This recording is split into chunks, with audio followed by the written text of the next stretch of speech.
Hello everyone, hope you all are doing good. तो आज हम डिस्कस करेंगे हमारा +2 फिजिक्स का topic that is total internal reflection. अब टोटल इंटरनल रिफ्लेक्शन एक्चुअल में होता क्या है? एक तो हमने किया था रिफ्लेक्शन कि जब कोई लाइट एंटर करती है तो वो क्या रिफ्लेक्ट होके वापस चली जाती है, ठीक है जी। एक होती है रिफ्रैक्शन जो नहीं जाती, फिर आती है टोटल इंटरनल रिफ्लेक्शन। कहने का मतलब कि वो सेंड बैक नहीं होती, वो क्या करती है अंदर ही अंदर इंटरनल रिफ्लेक्शन पूरी तरह से रिफ्लेक्ट हो जाती है, वो बाहर नहीं जाती। उसका मतलब होता है टोटल इंटरनल रिफ्लेक्शन। अब इसी को हम डिस्कस करेंगे विद डेफिनेशन, आगे इसकी conditions, with diagram, with derivation. तो पहले हम डेफिनेशन करेंगे कि जब लाइट ट्रेवल करती है डेंसर मीडियम से रेयर मीडियम में, if the angle of incidence greater than critical angle, it returns to the denser medium. It is called total internal reflection. इसको हम डायग्राम से पढ़ेंगे तो ज़्यादा अच्छा समझ आएगा, ठीक है जी। तो हमने क्या बोला कि जो लाइट है, इसकी एक एक डायग्राम दिखा देती हूँ साइड बाय साइड। कि जब देखो ये रे ऑफ लाइट है, ये इंसिडेंट रेज आ रही है, ये लाइट इंसिडेंट होके यहाँ पे तो नॉर्मल बना रही है, ठीक है जी, रिफ्रैक्टेड रे है।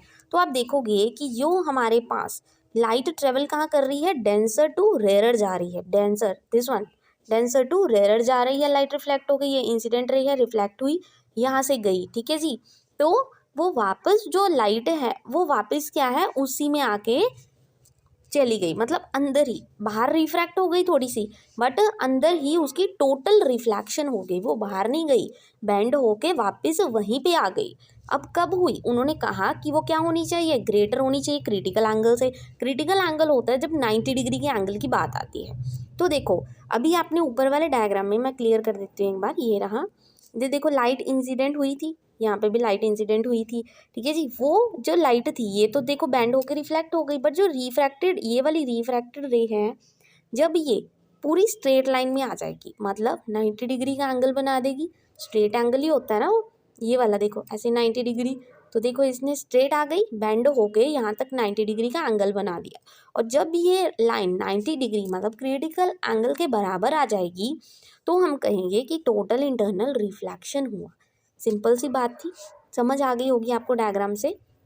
फिर से बता देती हूँ, देखो लाइट इंसिडेंट हुई तो वो क्या है, रिफ्लेक्शन हुई, बट जो रिफ्रैक्टेड रे थी जब तक ये बैंड होके 90 डिग्री का एंगल नहीं बना देती, देखो पहले वो ऊपर थी, फिर वो बैंड हुई, बैंड होके क्या वो 90 डिग्री का एंगल बना दिया, और जब वो 90 डिग्री मतलब क्रिटिकल एंगल बन गया तो मतलब क्या हुई, टोटल इंटरनल रिफ्लेक्शन हो गई। तो इसको हम बोलेंगे टोटल इंटरनल रिफ्लेक्शन। अब हम पढ़ेंगे क्या था फिर से, कि जब light denser to rare medium में जाती है, अगर एंगल ऑफ इंसिडेंस क्या है, क्रिटिकल एंगल मतलब 90 डिग्री से बड़ा हो, तो वापस ही वो डेंसर मीडियम में आ जाती है। डेंसर कौन सा था, यही तो हमारा डेंसर था, और डेंसर में ही वापस आ गई, ठीक है। तो क्या हो गया, मतलब टोटल रिफ्लेक्शन पूरी की पूरी रिफ्लेक्ट हो गई, बाहर कुछ नहीं गया, अंदर ही अंदर वो रिफ्लेक्ट हो गई, ठीक है जी। ये है होता है टोटल इंटरनल रिफ्लेक्शन। ये आप डायग्राम्स बना के आ सकते हो पेपर में, आपको और अच्छे नंबर मिल जाएंगे। तो अब इंटरनल रिफ्लेक्शन होने में दो कंडीशंस होती हैं, अभी हमने पढ़ा कौन सी दो कंडीशंस होती हैं। पहली कि जो लाइट है कहाँ से कहाँ जाएगी, डेंसर मीडियम टू और रेयर मीडियम जाएगी, आप वो लिख सकते हो, या लिख सकते हो denser medium towards less denser medium, but आप डेंसर टू रेयर लिख दो, वो ज़्यादा अच्छा होगा, डेंसर टू रेयर मीडियम, ठीक है। फिर सेकंड हमने क्या बोला कि जो एंगल ऑफ इंसिडेंस है वो ग्रेटर किसके होना चाहिए, क्रिटिकल एंगल के, मतलब 90 डिग्री के ग्रेटर होना चाहिए, उसके बराबर होना चाहिए। जब तक 90 डिग्री नहीं आता तब तक आपको टोटल इंटरनल रिफ्लेक्शन नहीं मिलेगी। तो ये दो कंडीशंस होती हैं। अब आप बोलोगे क्रिटिकल एंगल क्या होता है, ये हमने अभी पढ़ा कि जब रिफ्लेक्शन क्या हो जाए, 90 डिग्री हो जाए, वो रिफ्रैक्टेड रे है ना, जो ये नॉर्मल वाली रिफ्रैक्टेड रे हमने बनाई, जब तक वो 90 डिग्री तक नहीं आ जाती तब तक हम टोटल इंटरनल रिफ्लेक्शन नहीं बोलेंगे। और क्रिटिकल एंगल क्या होता है, जब रिफ्लेक्ट हो के वो दो मीडियम्स में 90 डिग्री का एंगल बना दे, उसको हम बोलते हैं क्रिटिकल एंगल। ये आप देख सकते हो, ये देखो कि कोई लाइट रे है यहाँ पे इंसिडेंट हो रही है, और वो ग्लास का जो मीडियम होता है, क्रिटिकल एंगल क्या है, 90 डिग्री बन रहा है ग्लास में, तो ये होती है क्रिटिकल एंगल जब वो 90 डिग्री का एंगल बन जाए। 90 डिग्री एंगल आपको सबको पता होता है, ये होता है 90 डिग्री का एंगल, राइट। तो ये है कंडीशन। अब उसके बाद एक रिलेशन है जो बहुत इंपॉर्टेंट है इसमें, relation between refractive index and critical angle. Critical angle अब सबको पता है 90 डिग्री होता है, ठीक है जी। तो रिफ्रैक्टिव इंडेक्स हम स्नेल्स लॉ के अकॉर्डिंग लेंगे। स्नेल्स लॉ हमें क्या कहता है कि जो बी म्यू ए होता है, मतलब एक मीडियम से, डेंसर मीडियम से रेयर मीडियम, किसके बराबर होता है, sine I upon sine R, मतलब angle of incidence upon angle of refraction, इसी के बराबर होता है, ये आप देख सकते हो। ठीक है जी। तो अब इन्होंने क्या बोला कि जो हमारा एंगल ऑफ इंसिडेंस है, हमने यही बोला ना कि जो एंगल ऑफ इंसिडेंस है वो किसके बराबर हो गया, 90 डिग्री के बराबर हुआ। जो लाइट इंसिडेंट हुई थी वो 90 डिग्री के बराबर ही तो हुई थी। ठीक है जी। तो हमने इसको क्या ले लिया, 90 डिग्री। तो हम जब sine I upon sine R लिखते हैं तो आई तो हमें पता लग गया कि वो क्रिटिकल एंगल के बराबर है, मतलब सी के बराबर है, और जो हमारे पास आर है वो किसके बराबर हो गया, 90 डिग्री के। तो हमारे पास क्या इक्वेशन आ गई, साइन सी, क्योंकि आई को तो हमने सी ले लिया क्रिटिकल एंगल, और आर रिफ्रैक्ट होके कितने पे रिफ्रैक्ट हुई, वो 90 डिग्री पे हुई, और 90 डिग्री किसके बराबर होता है, 1 के। तो सीधा सा आंसर आ जाएगा साइन सी आपके पास। ठीक है जी। क्योंकि 90 डिग्री 1 हो गए तो खत्म ही हो गया, उसको डिवाइड करोगे तो साइन सी आ जाएगा आपके पास। तो ये आपको मिल गया। कहने का मतलब जब इंसिडेंट टू मतलब डेंसर टू रेयर गई तो वो अपॉन रेयर टू डेंसर हो गई। ठीक है जी। तो हमारे पास आंसर क्या आ गया, A mu B is equal to 1 upon sine C. ये आप देख सकते हो, वैल्यूज पुट करके बहुत ईजी है। तो हमारे पास क्या आंसर आ गया कि जो ए म्यू बी होता है, मतलब डेंसर टू रेयरर, किसके बराबर आ जाएगा, 1 अपॉन साइन सी के क्रिटिकल एंगल के बराबर आ जाएगा। तो इससे हमें क्या नोट किया कि प्रैक्टिकली देखा जाए तो जो लाइट होती है ना वो कभी लॉस नहीं होती रिफ्रैक्शन में from the mirror, only a small part of it is absorbed. कहने का मतलब कि जो लाइट है जब वो वापस उसी चीज़ में रिफ्रैक्ट हो रही है, जैसे ये एक मीडियम है, इसी में वापस लाइट घूम रही है, रिफ्लेक्श होके इंटरनल रिफ्लेक्शन हो रही है, तो बाहर तो कोई लाइट नहीं गई, तो मतलब कोई लॉस ही नहीं हुआ लाइट का। तो क्या हो गया, इसमें कोई लाइट लॉस नहीं होती। ठीक है जी।